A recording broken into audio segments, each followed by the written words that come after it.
So once I've finished all my range of movement tests and my relevant neurological tests, I'll have the patient or Bonnie laying down on the table face down. Now Bonnie, we're going to do a couple of muscle tests here, and I want to see how strong your hamstring muscles are. So if you could start off, bend your left knee for me please. And it's always good when the patient's laying down, sometimes left and right gets a bit confusing, so if you want to use the left leg, just give it a little tap. Now, don't have the knee at a full 90 degrees, just have the leg about here. Now, when you're doing the muscle test, just be very careful that you're not pushing on the Achilles tendon, because that can be tender. Just have a nice wide position like so, and just let the fingers touch the leg. You don't want to grip the leg, okay, because that's uncomfortable. So just have the here, because you're going to be pushing with the palm of your hand on the muscle. Now, Bonnie, if you could just hold the leg nice and strong for me. So this test is just establishing that there's good power, good strength in the leg. Now, if you have a young patient or an elderly patient, you may not need to push nearly as hard, okay, because it's not a wrestling match. With a muscle test, really, it's not so much how much overall strength they have, it's the speed of response. Just relax there for me, Bonnie, please, and then we'll test the other side. If you have a stronger patient, maybe someone who's not quite so sure about the whole principle of muscle testing, you can always demonstrate to them just how strong they are to start with. So hold nice and strong for me, Bonnie. Hold and just see. So the hamstring muscle is not a muscle that you can easily, just relax, cheat with, because the hamstring muscle is typically 4 to 5 times stronger than the upper body. So a perfectly good hamstring, I shouldn't be able to overpower with my arm strength.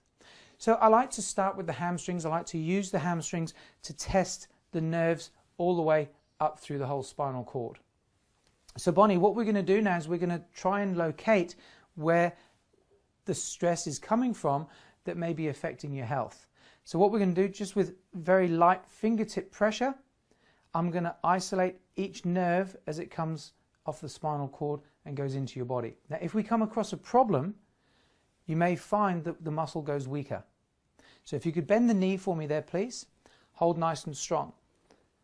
So what I try to do is then find an area where there's maybe nerve stress on the body, so I can demonstrate the difference in how the strength actually feels.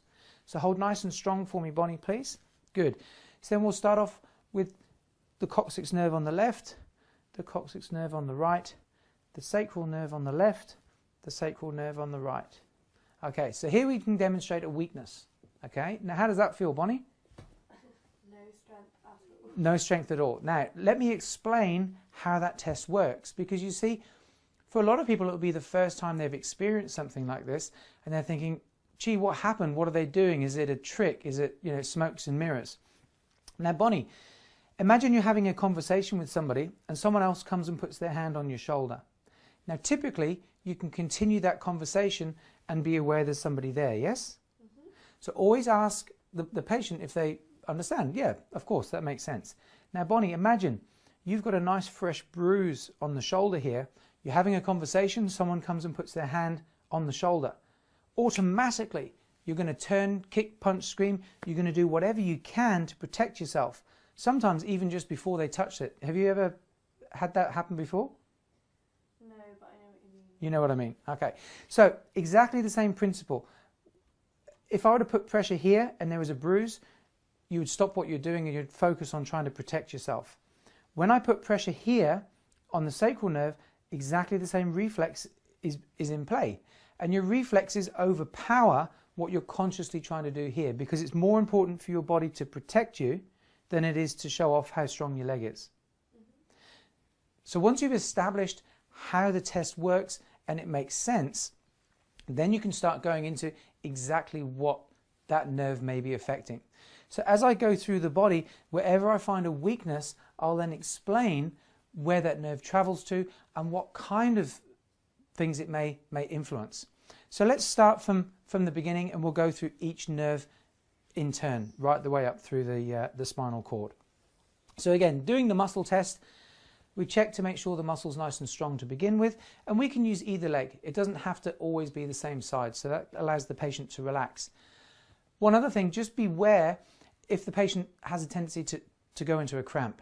Okay, because if they start to cramp, obviously it's going to be uncomfortable, and if the muscle does cramp, maybe just do some reflex, just do some rubbing, increase the circulation to help release the cramping, and then use the other side.